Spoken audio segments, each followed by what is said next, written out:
Good night, my students, my friends, and my colleagues. In the last week, we discussed our rhetorical aspect theory, which is within of grammatical aspect to rhetorical aspects. For example, iterative aspects, or proposed aspects. So, in this new video, we will discuss and continue explaining the different rhetorical devices through a scientific study we published in Journal of Human Sciences, Netherlands, March 2015. The title of the study is Covered Systems, an Introduction to Rhetorical Aspect Theory. Covered systems is hidden systems, meaning of history and forms. So we considered in our last video that history has also its covered systems. The fundamental idea in this context is that history can be articulated in some interpretative structures and substructures. After an event happens, it stops to be an event, but becomes a third with which itself becomes a representation in human experience. Putzman, Hillary, 1981.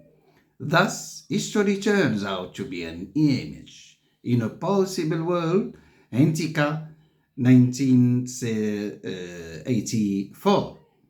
The covered systems, hidden systems, connotations, or afferent features and implications have their conceptual activities in a rhetorical aspect theory.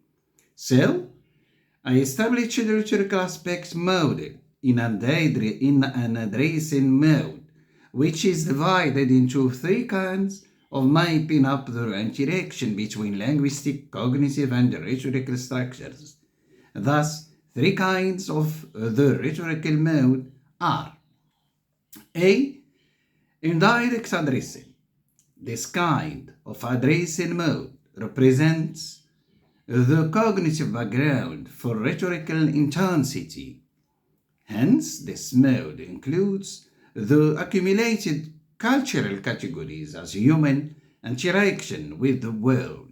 For example, redundancy as a figure has its roots in human architectural traditions which ties with the redundancy of nature, alternation of season and days, Group Mu, 1977. Thus, the cyclic aspects, including rhythmical tense, refers to eternal repetitions in old Greek and Oriental civilizations. Furthermore, metaphors led man to associate his one life, birth, youth, and old age, either with sun rotation, dawn, afternoon, evening, or with seasons rotation. So this cyclic rhetorical aspect is great aspects and large aspects, is a point of view of the world. According to this perspective, cognitive semantics explain human knowledge by categorizations and schematization, Roche 1977 and 1978.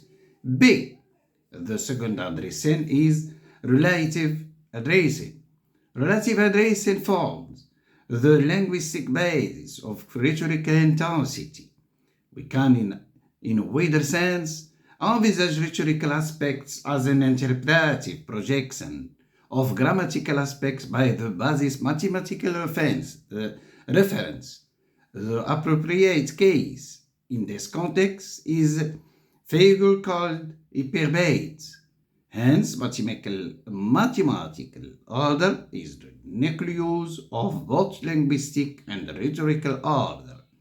The latter is also an extension of linguistic order within the rhetorical intensity. C. Direct addressing. This addressing mode is the rhetorical basis of rhetorical intensity in which we notice the symmetry between discourse, figures, and some rhetorical concepts such as rhythm theory. So, the rhetorical basis of some categories are as repetition and isotopy, Miftah 1995, corresponds directly to rhythmical figures such as rhyme, the rhyme, assonance, and alteration.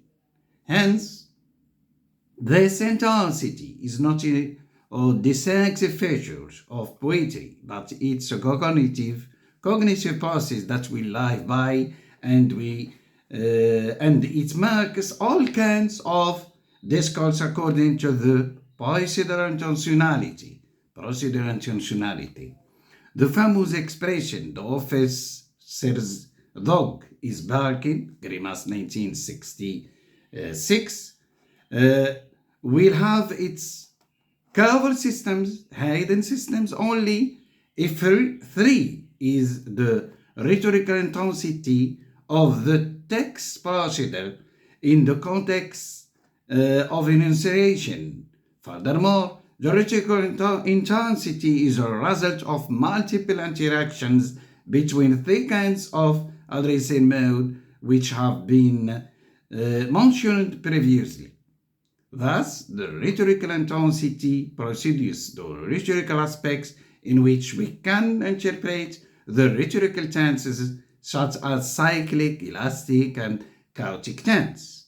So, in the next video, we will, inshallah, explain these kinds with examples. See you soon, inshallah, and دمت بألف خير والسلام عليكم ورحمة الله تعالى وبركاته.